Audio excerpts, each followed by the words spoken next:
Chapter 6 ની અંદર આપણે આગળ વધીએ તો છેલ્લે આપણે દાખલા સ્વાધ્યાયના ગણ્યા 5 સુધી બરાબર. તમારે AC જનરેટર છે એ ચાલી રહ્યું છે તો એના માટેના અમુક દાખલાઓ જે છે એ આપણે આગળ વધીએ તો સ્વાધ્યાયનો તો દાખલા છે એનું એક ઉદાહરણ લઈ લઈએ. ઉદાહરણ નંબર છે 6. ઉદાહરણ નંબર 6 જે છે શું કહેવા માંગે છે જોઈએ રકમની અંદર. કમલા એક સ્થિર સાયકલને પેડલ મારે છે. ધારો કે સાયકલ છે એને ઘોડે ચડાવી દીધી બરાબર. હવે ઘોડે ચડાવી દેવામાં આવે પછી તમે આમ પેડલ મારી શકો. પેડલ મારે છે. આ સાયકલના પેડલ્સ 100 આટાઓ અને 0.10 મીટર સ્ક્વેર ક્ષેત્રફળ ધરાવતા ટુકડા સાથે જોડાયેલા છે. હવે આ પેડલ જે છે ને 100 આટા અને 0.10 સેન્ટીમીટર સ્ક્વેર ગુજરું એટલે કંઈક સોલેનોઇડ જેવું છે એ સાથે જોડાયેલું છે. આ ગુજરાનું અડધા આટા પ્રતિ સેકન્ડથી ભ્રમણ કરે છે. અડધા આટા પ્રતિ સેકન્ડ ભ્રમણ. અડધા આટા પ્રતિ સેકન્ડ ભ્રમણ એટલે શું? ફ્રીક્વન્સી આપેલી 0.5 હર્ટ્ઝ. આ અડધું કહેવાય. 0.5 એટલે અડધું પર આટા પર સેકન્ડ કીધું. આટા પર સેકન્ડ એટલે 1/7 સેકન્ડ એટલે શું લખે હર્ટ્ઝ. એટલે આપણે શું લખ્યું હોય? ફ્રીક્વન્સી એટલે કે આવૃત્તિ આપેલી હોય છે. પછી આગળ લખીએ તો આટાઓની સંખ્યા આપણે આપેલી છે કેપિટલ N. કેટલી આપેલી છે? 100. પછી એક ક્ષેત્રફળ આપેલું છે 10 સેન્ટીમીટરનો સ્ક્વેર એટલે 10 × 10⁻⁴ મીટર સ્ક્વેર. સોરી 10 નથી 0.10 છે.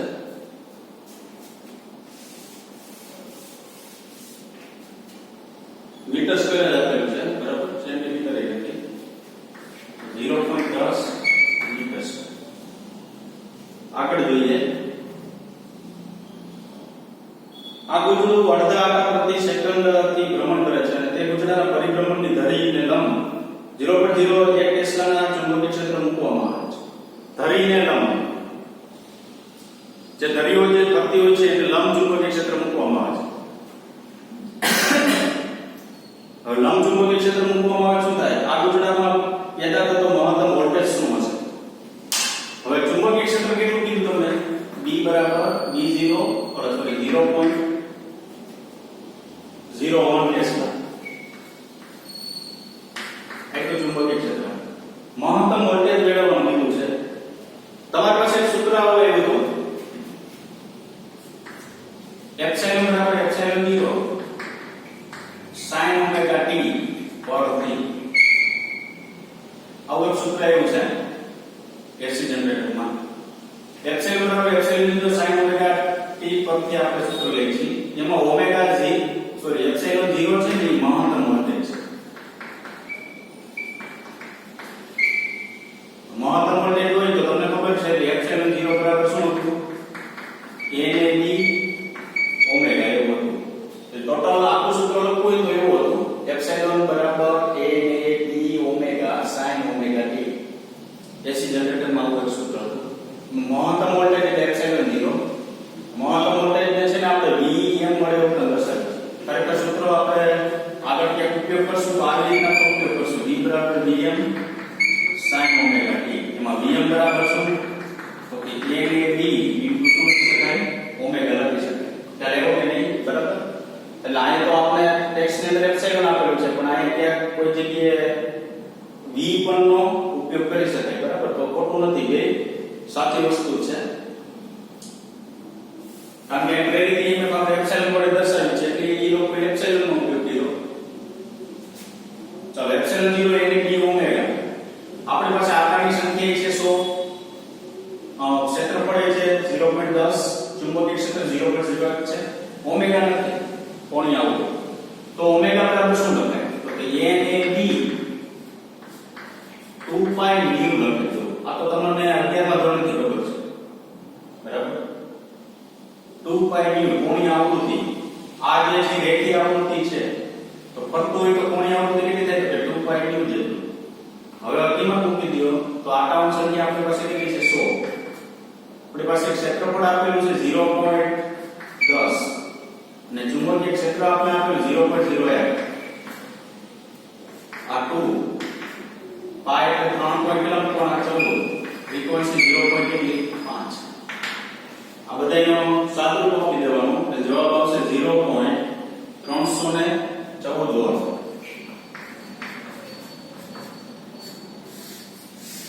બરાબર તો આ ઉદાહરણ નંબર કયું દેખાનું 6 શું આપેલું છે ઉદાહરણ નંબર 6 ની અંદર ફ્રીક્વન્સી આપેલી છે ફ્રીક્વન્સી તો આંકડાકીય માહિતી નથી આપેલી બરાબર ઓમ આપેલી છે એટલે એ તમારે મેળવી લેવાની આમ વાંચોતા ખબર પડી જાય કેટલી આપણે ફ્રીક્વન્સી લખી હોય આટાઓની સંખ્યા આપેલી છે ક્ષેત્રફળ આપેલું ચુંબકીય ક્ષેત્ર આપેલું છે એપ્સિલોન બરાબર એપ્સિલોન 0 sin ઓમેગા t પરથી એપ્સિલોન 0 આપણે એમાં ચોપડ કે મહત્તમ વોલ્ટેજ મેળવવાનો છે મહત્તમ વોલ્ટેજ એને p ઓમેગા જેટલો થાય કિંમત મૂકી દો જવાબ 0.314 વોલ્ટ આવશે બધા દાખલા જે છે એ નિરાતે વિચારી નિરાતે તૈયાર કરવા દાખલા છે ગોખવા નહીં રકમ જોવાની શું આપેલું છે કેવી રીતના આપણે મેળવશું આ વસ્તુ ખાસ ધ્યાન રાખજો બરાબર નહીતર આપણે દાખલો જે છે એ આમ સામે પેસ્ટ થશે જે ડબલ ની અંદર તો કેવો પેસ્ટ થાય ખબર ન હોય પણ આવા દાખલા ઉપરથી તમે વિચારતા જો શીખી જાવ બરાબર તો આગળ જે દાખલા જે છે એમાં એટલો પ્રોબ્લેમ ન આવે એટલે ખાસ ધ્યાન રાખજો હવે આગળ જઈએ તો સ્વાધ્યાયના 5 પેલો દાખલો સિવાયના 5 દાખલા ગણ્યા હતા 2 3 4 5 બરાબર તો હવે આવે છે સ્વાધ્યાયનો છઠ્ઠો દાખલો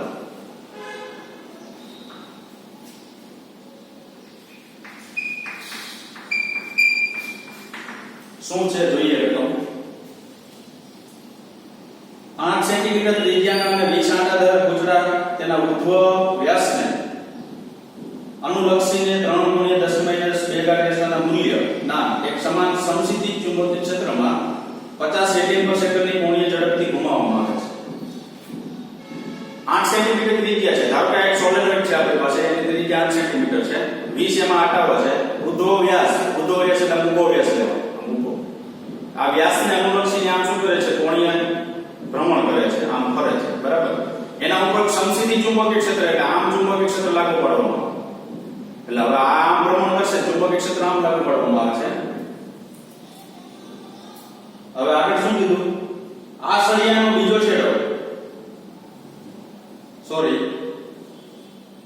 આ ગુચડામાં પ્રેરિત મહત્તમ અને સરેરાશ EMF મેળવો મહત્તમ EMF મેળવવાનું છે અને સરેરાશ EMF મેળવવાનું છે બરાબર મહત્તમ EMF તો અહીં આવી એને b ઓમેગા સરેરાશ EMF માટે આપણે સૂત્ર લેશું જો કદાચ તમારે ન આવ્યું હોય તો 7મા ચેપ્ટરની અંદર સરેરાશ EMF કેવી રીતના કારણ કે સરેરાશ પાવર અને સરેરાશ મહત્તમ વોલ્ટેજ એવું મેળવવાનું આવશે ચેપ્ટર નંબર 7 ની અંદર એટલે વધારે ખ્યાલ આવી જશે લગભગ તો ચાલી ગયો છે તમારે બરાબર આગળ જો આ ગુચડું 10 ઓહ્મ અવરોધનો એક બંધ ગાળો રચે તો ગુચડામાં પ્રવાહના મહત્તમ મૂલ્યની ગણતરી કરો જો મહત્તમ વોલ્ટેજ કીધું મહત્તમ EMF કીધું સરેરાશ વોલ્ટેજ સરેરાશ EMF કીધું મહત્તમ અને સરેરાશ EMF કીધું અને બીજું શું મેળવવાનું કીધું મહત્તમ પ્રવાહ કેપિટલ I મેળવવાનું કીધું કેટલો પ્રવાહ પસાર કરવો છે જૂલ હીટિંગના કારણે સરેરાશ પાવર બેની ગણતરી કરો જૂલ હીટિંગ ઉષ્મા ઊર્જાને કારણે પાવરનો કંઈક શું થાય છે વ્યય થાય છે કેવી રીતના તમને ખબર છે કે તમારી ઘરે જો પાણીની મોટર હોય તમે ચલાવો બરાબર તો ચલાવશો ને જ્યારે ચાલુ કરો 10 મિનિટ ચાલુ રાખો પછી બંધ કરી દો પછી મોટર ઉપર તમે અટશો ને એટલે ગરમ લાગશે તમને જો તો આ ગરમ લાગવાનું કારણ શું તો કે ઉષ્મા ઊર્જા સ્વરૂપે એમાં પાવરનો શું થયો વ્યય કારણ કે અંદર ગુચડું ફરશે ને એટલે ઘર્ષણ થશે થોડા ઘણું બરાબર એ ઘર્ષણના કારણે ઊર્જાનો શું થાય છે વ્યય થાય છે બીજું શું કીધું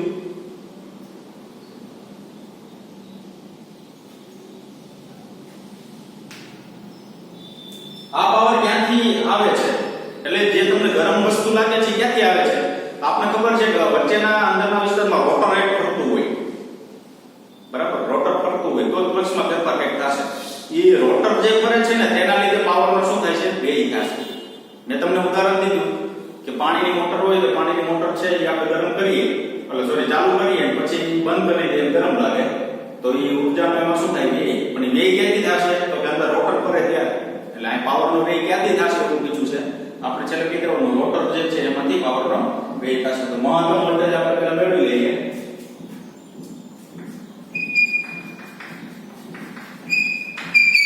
આ સૂત્ર હું ડાયરેક્ટ લખું છું, પણ મેં કોના પર દર્શાવ્યું વિલિયમ વડે. મેં હમણાં ચોપડી કહી દીધી તમને.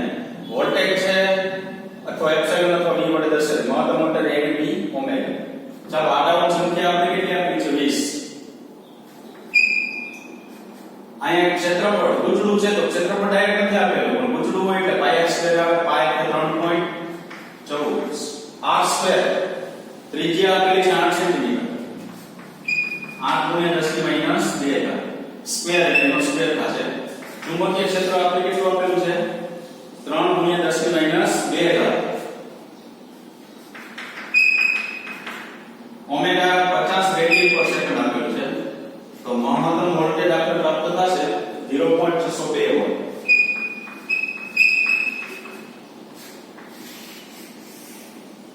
બરાબર.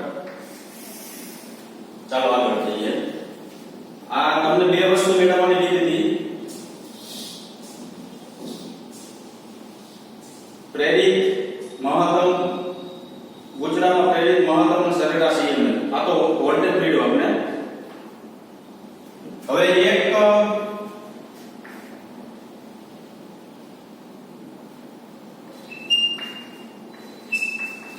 આવર્તકાળ દરમિયાન સરેરાશ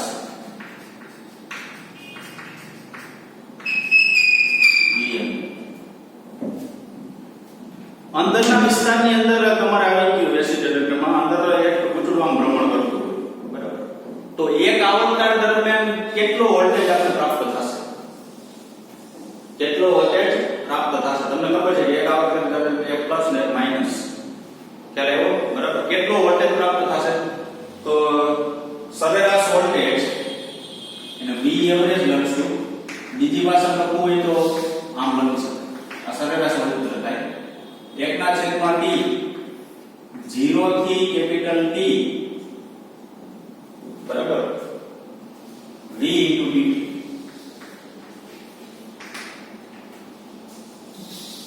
હવે તમને એમ થાય કે આ શું કામ ભાગ્યા 1/capital T. એ તમને ચેપ્ટર નંબર 7 ની અંદર ખબર પડી જશે. બરાબર. કારણ કે મેથેમેટિકલ વાળા હોય એનો વાંધો નહીં આવે, બાયોલોજી વાળાને ખબર નહીં પડે.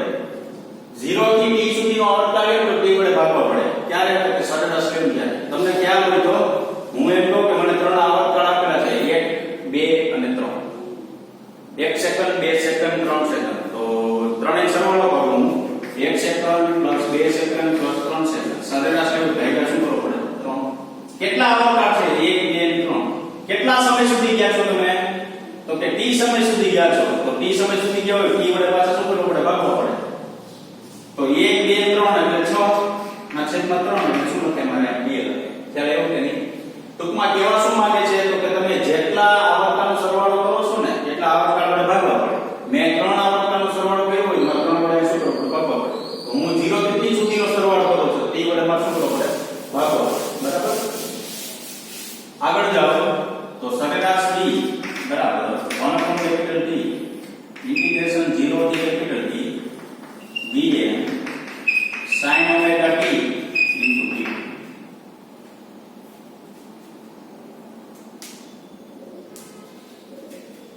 ચાલો 1/capital T integration 0 થી t na t into omega sin omega t into શું લખાય dt.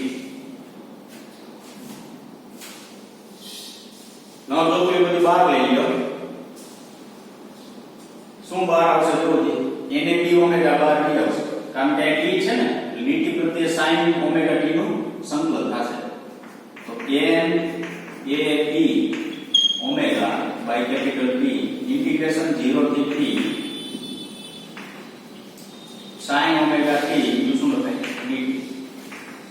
ચાલો na b omega by t sin omega t into dt એટલે કે sin જે છે ને એનું સંકલન કરવામાં માઈનસ cos થાય તો -sin minus cos omega t by omega 0 થી t. યાદ રાખજો minus cos omega t by omega, બરાબર. હવે આપણી પાસે sin ઓમેગા t ઇન્ટુ શું થયું dt. આનું સંકલન જે છે યાદ રાખવાનું, જો વિકલન હોય ને બરાબર તો cos omega t into omega વડે ગુણવા પડે, સંકલન હોય ને તો એટલા વડે ભાગવા પડે. યાદ રાખજો sin omega t into dt અને ઓમેગા વડે શું કરવાનું ભાગવા પડે, બરાબર. આ સંકલન થયું. મેથમેટિકલ વાળાને વાંધો નહીં આવે પણ ગણિત વાળાને ધ્યાનમાં રાખવાનું કે sin omega t into dt નું શું થાય, તો આ ખાલી sin t હોત ને તો તમે ડાયરેક્ટ માઈનસ cos t લખા, પણ આ ઓમેગા સાથે છે તો sin ઓમેગા t હોય ને તો સંકલન કરો ને એટલે બાય શું આવે ઓમેગા. ટૂંકમાં સંકલન હોય તો ભાગાકારમાં આવી જાય, વિકલન હોય તો ગુણાકારમાં જાય, બરાબર. આ એક એક ઓમેગા શું થઈ જાય કેન્સલ થઈ જાય. વધ્યું શું NAB by capital B minus cos omega t 0 થી શું છે t. કિંમત મૂકીએ બધી તો કે NAB બાય કેપિટલ T, ચાલો માઈનસ n આ cos લખું છું, બરાબર.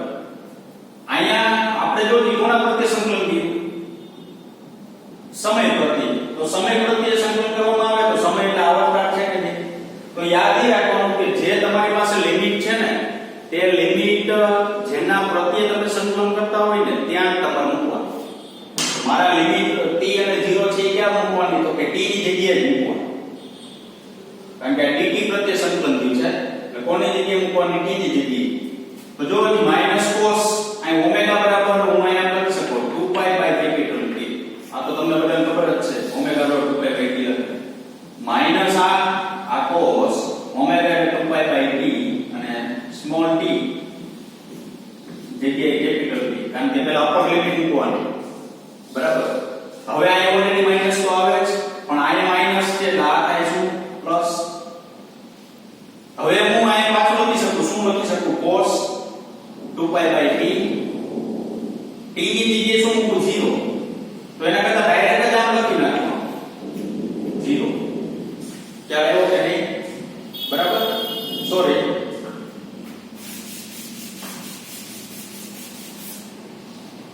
cos 2π by t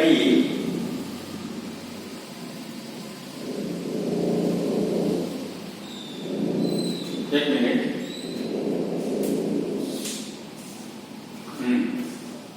0 t બરાબર મેં ડાયરેક્ટ શું મૂકી દીધું 0. જો હું અહીંયા આ જો પહેલી વસ્તુ ફરીથી લીધો આ માઈનસ m આ cos ઓમેગા એટલે 2π by t આ t બરાબર આ મૂકી દીધું, આ માઈનસ છે અને આ માઈનસ માં છે ઉમેરે પ્લસ આ cos ઓમેગા એટલે 2π by t into 0 એટલે 2π by t into 0 એટલે ટોટલ 0 થઈ એટલે cos ખાલી શું વધે 0, બરાબર.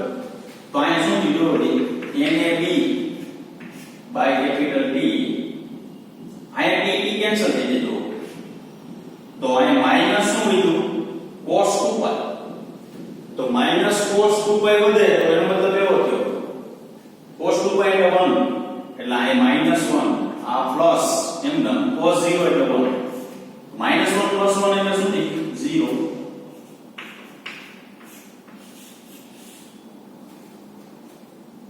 તો અહીંયા તમને મહત્તમ સરેરાશ વોલ્ટેજ જે છે એ કેવો પ્રાપ્ત થશે, શૂન્ય પ્રાપ્ત થશે. યાદ રાખજો જ્યારે એસી જનરેટરની અંદર ગુંચળું ભ્રમણ કરતું હોય ત્યારે તેનો સરેરાશ વોલ્ટેજ 0 હોય. તમને ખબર છે કે 1 સેકન્ડમાં એક ભ્રમણ પૂરું કરતું તો અડધી સેકન્ડ દરમિયાન પ્લસ મળે, અડધી સેકન્ડ દરમિયાન માઈનસ મળે, પોલારિટી ચેન્જ થશે, એને જ એસી જનરેટર કહેવાય, બરાબર. પ્લસ હોય માઈનસ, માઈનસ હોય પ્લસ, માઈનસ હોય પ્લસ, પ્લસ હોય માઈનસ. તો સરેરાશ વોલ્ટેજ જો 0 મળે, ખાલી વોલ્ટેજ લેવા જાવ તો તમને તેની અંદરથી કઈ વોલ્ટેજ પ્રાપ્ત થતા હોય છે. એક વસ્તુ યાદ રાખવાની ખાસ, સરેરાશ વોલ્ટેજ એટલો મળશે, બરાબર. હવે આગળ જઈએ તો મહત્તમ પાવર.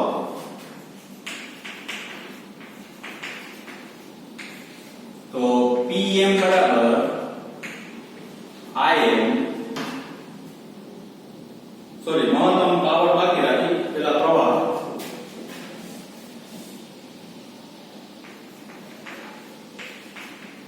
Im બરાબર Vm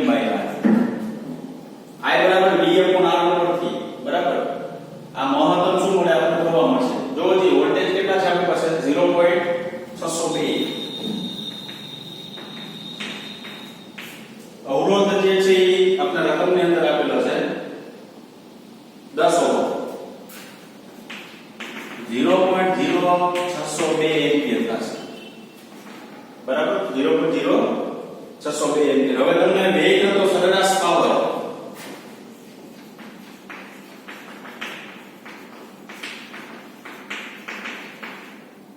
P બરાબર Vm Im by 2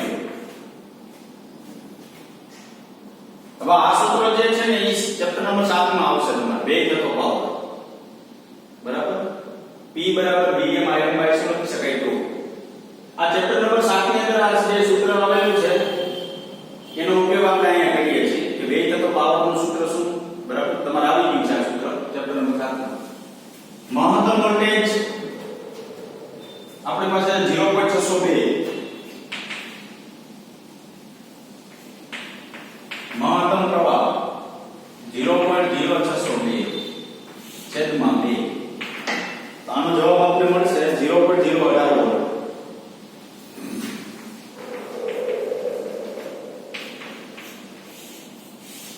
વેગ અથવા પાવર આ લખવાનું વેગ થતો પાવર રોટર દ્વારા થાય છે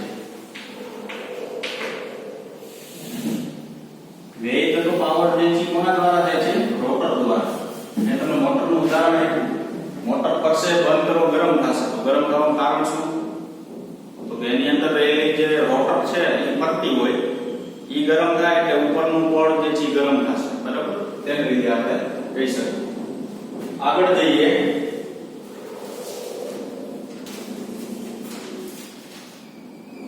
સ્વાધ્યાયનો 7મો દાખલો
ચાલો શું છે રકમ જોઈએ પૂર્વથી પશ્ચિમ સુધી વિસ્તરે 10 મીટર લંબાઈનો સમસિદ્ધિ સીધો તાર 5 મીટર પર સેકન્ડની ઝડપથી પૃથ્વીના ચુંબકીય ક્ષેત્રના સમસિદ્ધિ ઘટક 0.30 10 મીટર સ્ક્વેરને લંબ રૂપે નીચે પડી રહ્યો છે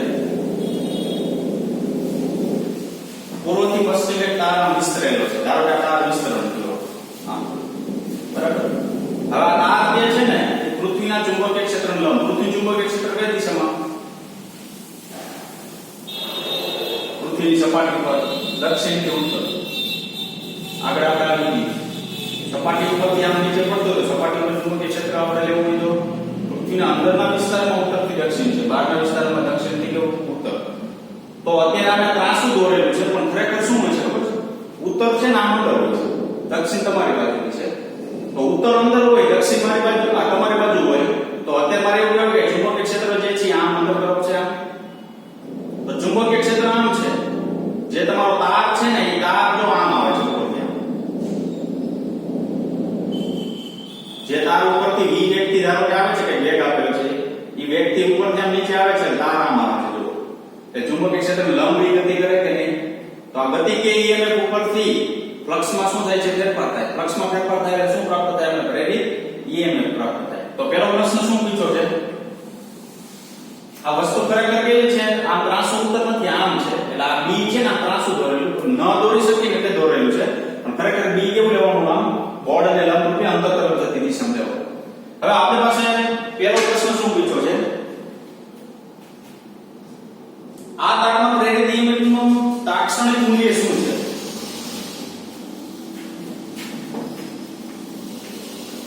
તો પ્રેરિત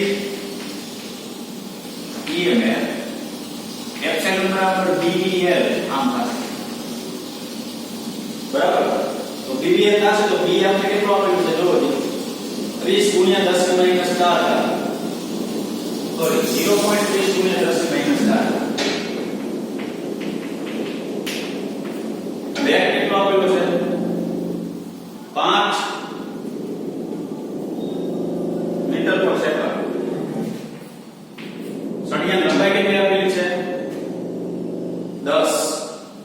10 મીટર સળિયાની લંબાઈ આપેલી છે. આનો જવાબ આપને મળશે 1.5 × 10⁻³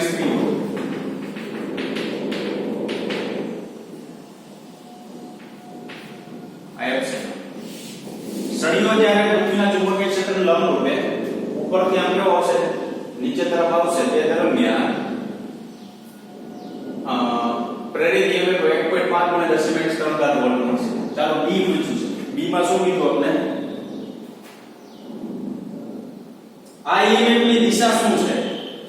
EMF એટલે પ્રવાહની દિશા. આપણે ખબર છે જો આપણે મેં આમ સળિયો લીધો આ P કીધો તો આ Q કીધો તો. હવે આપને ખબર છે કે આમ ગતિ કરતો હતો B વેક્ટર ચુંબકીય ક્ષેત્ર આમ હતું. તો આપણી પાસે સૂત્ર F બરાબર Q * V vector cross B vector પરથી. તો Q * V vector cross B એટલે આમ હતો વેગ V ની દિશા આમ B ની દિશા કેવી આમ અંદર તરફ. તો અહીંયા બધો ધન વિદ્યુતભાર ભેગો થયો હતો. હથેળીની જે લંબ દિશા છે ને આ ધન વિદ્યુતભાર એટલે વિરુદ્ધ દિશામાં શું ભેગું થયું ઋણ વિદ્યુતભાર. તો હવે સળિયાની અંદર પ્રવાહ મેળવવાનો છે.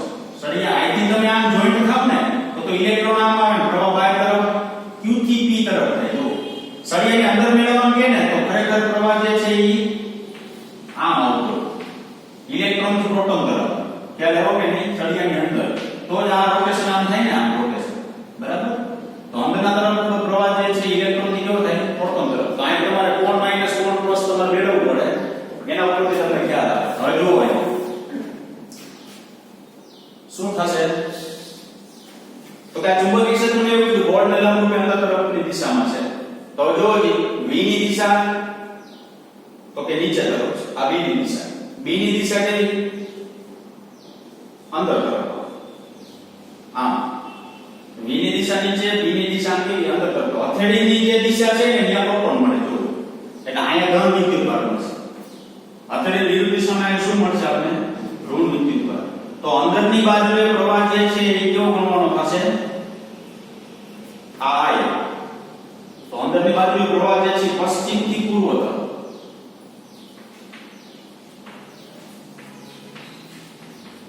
એટલે EMF ની દિશા કેવું પશ્ચિમ થી પૂર્વ તરફ. હવે હું અહીંથી નામ કોઈ આમ લગાડું તો ઇલેક્ટ્રોન આમ આવે પ્રવાહ આમ આવે તો કેવી પ્રવાહ ખ્યાલ આવ્યો કે નહીં? બરાબર? C તાર આ તારનો કયો છેડો ઊંચા વિદ્યુત સ્થિતિમાન પર છે. ઊંચા વિદ્યુત સ્થિતિમાન પર કોણ હોય છે? ક્યાં વોલ્ટેજ વધારે પ્રાપ્ત થાય? તો કે વધારે વોલ્ટેજ આને પ્રાપ્ત થાય કારણ કે વિદ્યુતભાર જે છે એના લેટેસ્ટ બિંદુ ઉપર સોરી ત્યાં છૂટો પડેલો એમનું રહેશે. ગતિ કરવા માટે મુક્ત નથી. અહીંથી ઇલેક્ટ્રોન છે અહીંયા ગતિ કરશે. બરાબર? તો આપણે એવું કહેવાનું કે કયો છેડો પૂર્વ છેડો કેવા સ્થિતિમાને હોય છે ઊંચા સ્થિતિમાને હોય છે. બરાબર? પૂર્વ છેડો જે છે એ ઊંચા સ્થિતિમાન હોય છે. આગળ જોઈએ સ્વાધ્યાયનો છે 8મો નહીં થાય પછી 9મો પછી કરશું 10મો દાખલો.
જોજો બરાબર રકમ જોઈએ.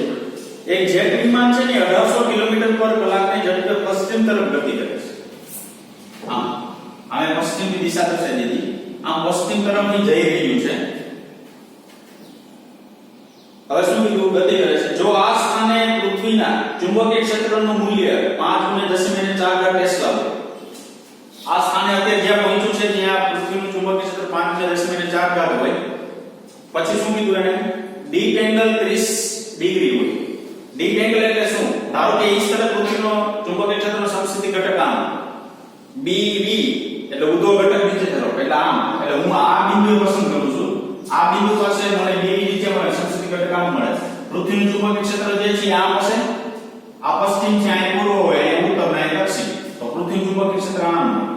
આ બે પાંચ છે, આ ઉત્તર છે, આ દક્ષિણ છે, આ પશ્ચિમ છે, આ પૂર્વ છે. પૃથ્વીનું ચુંબકીય ક્ષેત્ર આમ આનું હશે. આ પૃથ્વીનું ચુંબકીય ક્ષેત્ર તે બિંદુ પાસે દોરેલો સમસ્થિતિ ઘટક બે વચ્ચે ખૂણો એટલે ડીપ એંગલ પાઈ બરાબર કેટલો છે? 30. પછી શું કીધું? તો પાંખોના છેડાઓ વચ્ચેનો ગાળો 25 મીટરનો હોય. આ બે પાંખ છે ને એની વચ્ચેનો ગાળો 25 મીટર હોય. તો તેમની વચ્ચે ઉત્પન્ન થતો વોલ્ટેજનો તફાવત શું હશે? તો તેમની વચ્ચે ઉત્પન્ન થતો વોલ્ટેજનો તમારે શું મેળવવાનો છે? તફાવત મેળવવાનો છે. તફાવત મેળવો એટલે ટૂંકમાં પ્રેરિત EMF મેળવવાનો છે. પહેલી વસ્તુ એ કે કેટલી વસ્તુ આપણે આપેલી છે એ રકમની અંદર. રકમની અંદર આપણે આપેલું છે B આપેલું છે, phi આપેલું છે, બરાબર? B આપેલું છે 0.5 * 10⁻⁴ છે. phi એટલે ડીપ એંગલ 30 ડિગ્રી. વેગ આપેલો છે 1800 કિલોમીટર પર અવર એટલે લગભગ 500 મીટર પર સેકન્ડ થશે. 10⁻³ છેદમાં 3600 એટલે 500 મીટર પર સેકન્ડ થશે. હવે એપ્સિલોન બરાબર dB * d/L. આ થયું તો કેવું?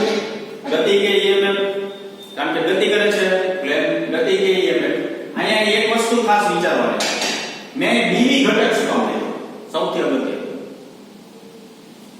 BV એટલે કયો ઘટક છે? ઉધ્વ ઘટકનો ઉપયોગ શું કામ કર્યો? સૌથી અગત્યની વસ્તુ, ઉધ્વ ઘટકનો ઉપયોગ મેં એટલા માટે કર્યો કે પ્લેન છે એ આમ જાય છે. તો પ્લેન આમ જતું હોય તો પાંખ આમ હોય છે ભાઈ, એટલે આમ પાંખ હોય છે. તો આમ પાંખ હોય છે ને, બરાબર? એને લંબચુંબકીય ક્ષેત્ર કેવું થાય? તો કે BV થાય. આ પ્લેન છે એ આમ જતું હોય તો આ પાંખ થઈ, એક પાંખ આમ હોય છે, બરાબર? એટલે આમ થયું પાંખ, એને લંબચુંબકીય ક્ષેત્ર કેવું થાય? BV થાય. આ તો એને સમાંતર ચુંબકીય ક્ષેત્ર થાય. તો સમાંતર ચુંબકીય ક્ષેત્રને લીધે તમને પ્રેરિત EMF ન મળે, કારણ કે ગતિકીય EMF ની અંદર શું આવ્યું? સળિયો છે એને લંબચુંબકીય ક્ષેત્ર આમ લાગુ પડવું જોઈએ. તો સળિયાને લંબચુંબકીય ક્ષેત્ર લાગુ પડે તો જ બે છેડા વચ્ચે પ્રેરિત EMF મળે. તો બે પાંખ વચ્ચે પ્રેરિત EMF મેળવવું છે તો બે પાંખ વચ્ચે પ્રેરિત EMF શું થશે? કે પાંખ છે એ આમ ચાલી જાય છે આમ, બરાબર? ચુંબકીય ક્ષેત્રને લંબ હોવું જોઈએ તો લંબ કયો થશે? BV ઘટક થશે. તમે આકૃતિ અલગથી દોરેલી છે, બરાબર? તો BV ઘટક બરાબર શું લખાય? B sin phi into D into L. B 0.5 10⁻⁴. sin અહીંયા 30, વેગ આપેલો છે 500, લંબાઈ છે 25. 0.5 * 10⁻⁴ sin 30 500 અને 25 3.125 વોલ્ટ. વોલ્ટેજ એપ્સિલોન તફાવત પૂછો. તફાવત એટલે ત્યાં તે બિંદુ પાસે પ્રેરિત શું મેળવી લેવાનું? EMF મેળવી લેવાનું. એટલે એ તમને શું મળી જાય? એક પ્રકારનો તફાવત મળી જશે, બરાબર? હવે આગળ વધીએ તો સ્વાધ્યાયનો છે 11મો દાખલો.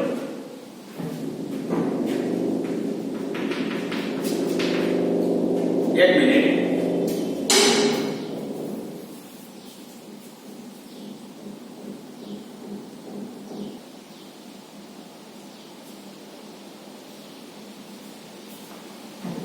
સ્વાધ્યાયના 11મા દાખલાની અંદર આગળ વધીએ તો શું રકમ છે જોઈએ. સ્વાધ્યાય 6.4 માં લૂપ સ્થિર છે તેમ ધારો. 6.4 આપણે સ્વાધ્યાયનો 6.4 એમાં ખબર હોય તો જાવ એવું. આ 2 સેન્ટીમીટર, 8 સેન્ટીમીટર, એક આમ ગતિ કરતું, એક વાર આમ ગતિ કરતું. હવે એ ગતિ છે ને એ વેગ બરાબર 0 છે એટલે એને કેવું ધારી લેવાનું? સ્થિર ધારી લેવાનું. જે પ્રવાહ ચુંબકને આપવામાં આવે છે તે ધીમે ધીમે ઘટાડવામાં આવે છે જેથી ક્ષેત્રના પ્રારંભિક મૂલ્ય 0.3 ટેસ્લા થી 0.02 ટેસ્લા પર સેકન્ડના દરે ઘટે છે.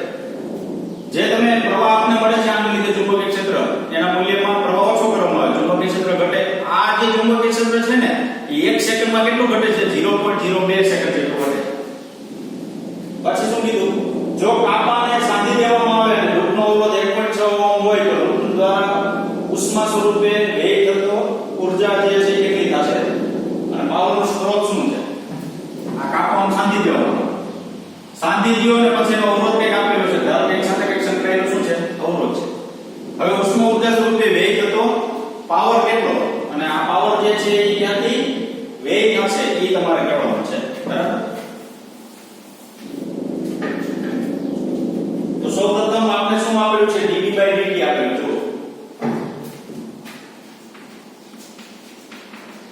0.02 ટેસ્લા પર સેકન્ડ. શું કામ એટલે તો કે 1 સેકન્ડમાં 0.02 ટેસ્લા જેટલું ચુંબકીય ક્ષેત્રમાં ઘટાડો થાય છે. પછી શું આપેલું છે ક્ષેત્રફળ લખી શકો તમે A બરાબર L * B. ચોથા દાખલા ઉપરથી 8 * 10 - 2 ઘાત અને 2 * 10 - 2 ઘાત. તો 8 * 16 * 10 - 4 ઘાત મીટર સ્ક્વેર. એટલું શું થશે ક્ષેત્રફળ થશે. પછી શું આપેલું છે આપણે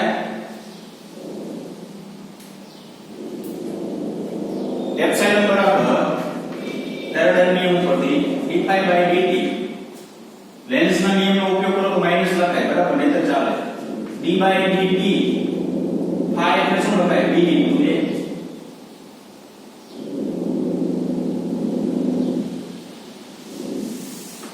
તો એપ્સિલોન બરાબર a dv/dt. જો તો a ને બહાર કાઢી લીધું dv/શું છે dt. તો a એટલે 16 * 10 - 4 ઘાત dv/dt 0.02. આનો જવાબ તમને પ્રાપ્ત થશે 0.32 * 10 - 4 ઘાત 0.32 * 10 - 4 ઘાત વોલ્ટ. હવે પ્રવાહ I બરાબર એપ્સિલોન નો કેપિટલ R. એપ્સિલોન એટલે મળી ગયું 0.32 * 10 - 4. અવરોધ આપેલો છે 1.6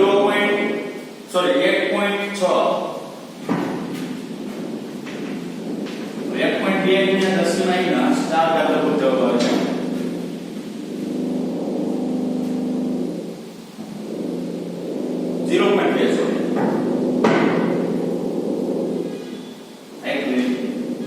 હવે પાવર મેળવવાનો છે તો I2R.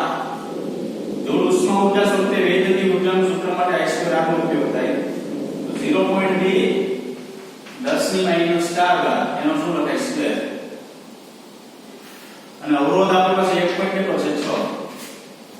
તો વ્યય થતો પાવર આપેલો છે 0.064 ગુણ્યા 10 - 4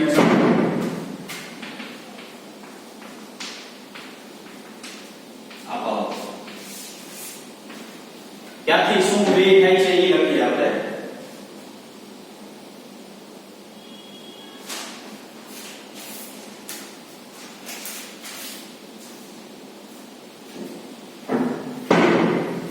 ઊર્જા ઉષ્મા ઊર્જા સ્વરૂપે વ્યય થાય છે બાહ્ય પરિબળ કે જે ચુંબકીય ક્ષેત્રમાં ફેરફાર કરે છે તેવા સ્વરૂપે ઊર્જા પૂરી પડાય છે. શું કીધું તો કે ઊર્જા જે છે ઉષ્મા ઊર્જા સ્વરૂપે શું થાય છે વ્યય થાય છે અને બાહ્ય પરિબળ કે ચુંબકીય ક્ષેત્રમાં ફેરફાર કરવાનો તેને લીધે ઊર્જા પૂરી પડે છે. કારણ કે બાહ્ય ચુંબકીય ક્ષેત્ર તમને ખબર છે પ્રેરિત EMF ક્યારે આપણે પ્રાપ્ત થયું હોય તો કે તમે જે લૂપ હતું ને 8 સેન્ટીમીટર ને 2 સેન્ટીમીટર આમ 8 સેન્ટીમીટર આમ એને તમે સ્થિર કર્યું જુઓ તો સ્થિર કરો તો પ્રેરિત EMF મળે નહીં તો તમારે શું કરવું પડે બહારથી ચુંબકીય ક્ષેત્રનો ફેરફાર કરવો પડે એટલે એને એમ કીધું 0.02 સેકન્ડ દરથી ઘટે છે એટલે ધીમે ધીમે ઘટતું જાય ચુંબકીય ક્ષેત્ર એકમ સંખ્યા ઘટતી જાય એટલે ઓટોમેટિક જે લૂપ પસંદ કરેલું એમાં ફ્લક્સમાં ફેરફાર થાય તો ઓટોમેટિક ફ્લક્સમાં ફેરફાર થાય તો આપણે પ્રેરિત શું મળતું જાય EMF મળતું જાય બરાબર તો પ્રેરિત EMF મળતું જાય તો આટલું મળે તો પ્રેરિત પ્રવાહ લૂપમાંથી આટલું મળે છે અને એ લૂપ દ્વારા વ્યય થતી ઊર્જા એટલે આ હવે તમે એમાંથી પ્રવાહ પસાર કરો લૂપની અંદરથી એટલે એક સમય એવો હશે કે લૂપ છે ગરમ થશે હવે લૂપ જો ગરમ થતી હોય તો પાવર છે ઉષ્મા ઊર્જા સ્વરૂપે શું થાય વ્યય થાય અને આ ઊર્જા જે છે એટલે કે તમને જે પ્રવાહ પ્રાપ્ત થાય છે એ ઊર્જા ક્યાંથી તમને પૂરી પાડવામાં આવે છે તો કે બાહ્ય ચુંબકીય ક્ષેત્ર બાહ્ય પરિબળ તરીકે આપણી પાસે ચુંબકીય ક્ષેત્ર છે બાહ્ય પરિબળ કે ચુંબકીય ક્ષેત્રના ફેરફારને લીધે ઊર્જા એના ઉપર પૂરી પડાય છે તો આપણે અહીંયા ઉદાહરણ નંબર 6 સ્વાધ્યાયનો છઠ્ઠો સ્વાધ્યાયનો સાતમો સ્વાધ્યાયનો 10 અને સ્વાધ્યાયનો 11 5 દાખલા થયા બરાબર તો બસ અહીં સુધી આપણે રાખીશું થેન્ક યુ વેરી મચ